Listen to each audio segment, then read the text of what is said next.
Hi everybody, this is Dan Stolebarger. Welcome to this week's KFIR Middle East Update. And as you know by now, this is just a smattering of what we're going to present to you. The full details you can get at our website at holygroundexplorations.com. There's a PDF PowerPoint that has all of the articles that we're just going to touch on in this YouTube. So this is the week of November 9th, and let's jump right into what's been going on in the Middle East this last week. Well, of course, let's start with our midterm elections. Former Ambassador Daniel Shapiro has made the quote. He says, "The results in the House reflect an ongoing demographic shift in the United States as more, listen up, younger voters, more women and more minorities are moving into leadership roles. That is going to continue. It will be wise for Israel to build and strengthen relationships with these members and these demographic groups." The reason I share this with you is it's one of the passions of Holy Ground is to take millennials to Israel. Because this, as Shapiro has said, this is the new world in which we're living, and many millennials, to their credit, I don't want to put them down, they've just never received any education or information regarding Israel except what they see on social media or what we would obviously call news that has been biased or fake news. And so it's very important that we look for ways for younger people to be able to experience both the Israel of the Bible as well as the Israel of today. So, what else this week? Let's see if you can guess whether this is the Palestinians or whether this is Hamas, or Palestinian Authority or Hamas. Quote, "There's no place for Israel or the Israeli enemy on our map." Or how's this? "Fatah and Hamas cannot agree to pay their workers. They cannot agree on supplying electricity to the Gaza Strip. They cannot agree on providing medical supplies to hospitals. Is there anything they can agree upon?" Well, on this one particular issue, however the two sides go about it, they'll lay aside their difficulties. They do see one thing eye to eye. When it comes to Israel, it would be hard-pressed to distinguish any difference between Fatah and Hamas. I didn't realize this, but this is an article, we've covered this last week about what's taken place in Jordan with the Hashemite kingdom, the island of peace. I ran across this, and again, this is FYI, this is just information. The bar to peace between the neighboring states, between the people of Jordan and Israel, kind of the longest peace treaty there is in the Middle East. But according to one of the polls, a survey of global opinion indicated that over 90%, in fact it said 100% of Jordanians have negative views of Israel.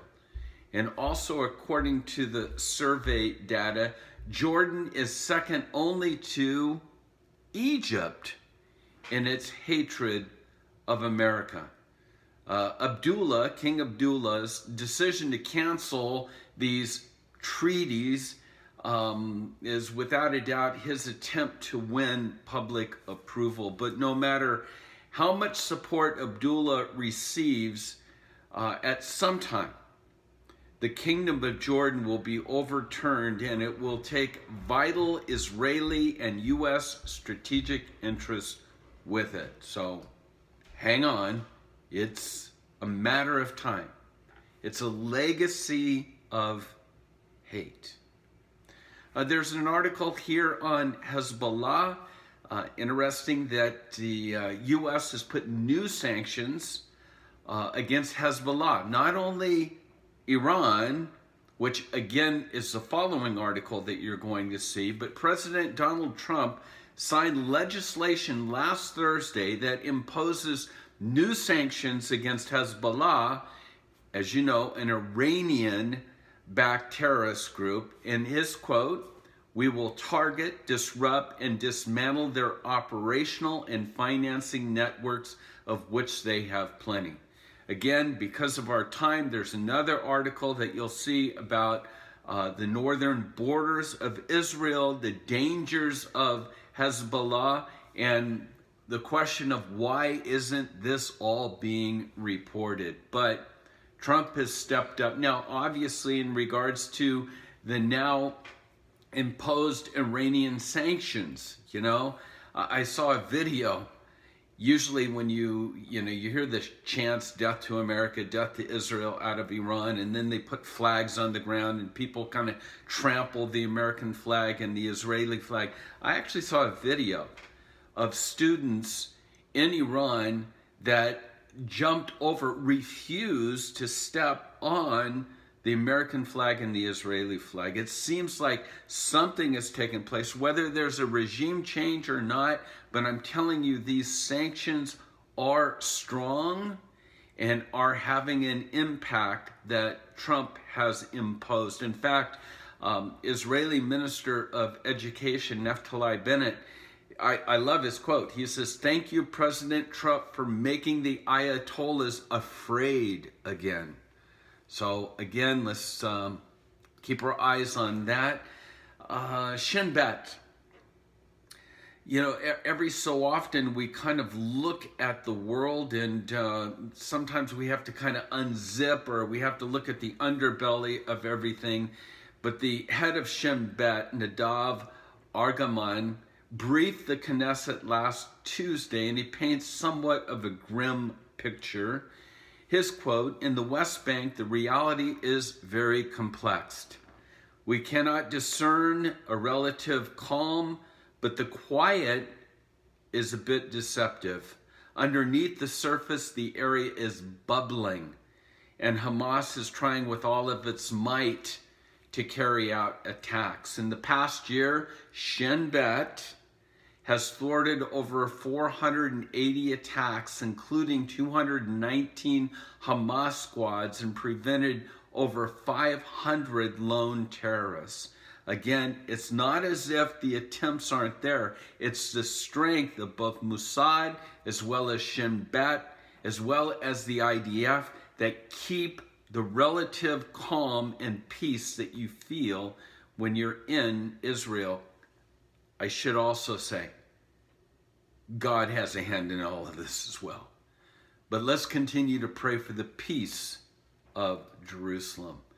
Running out of time, so now I'll just tell you what's left. There's this Gaza truce that's just gone into effect today. Actually, you can read about that. I don't put a whole lot of stock into it. The terrorists that murdered the two Israelis in the Barkan industrial zone. His house is being razed, and yet he's still on the run.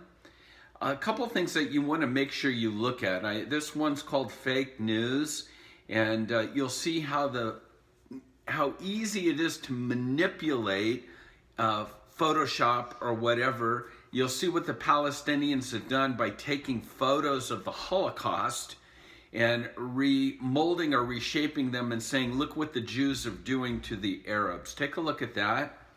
And then, I'll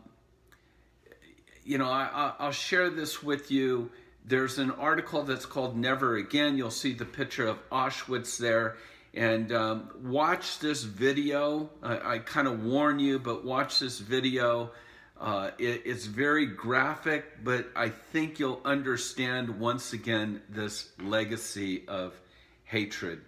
And then there's a final thought for you to take that Selah moment to think about. So our time's up for this week. Again, go to our website, holygroundexplorations.com.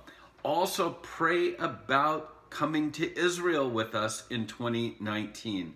Our website will give you a lot of information in terms of what we have to offer. So God bless you and shalom.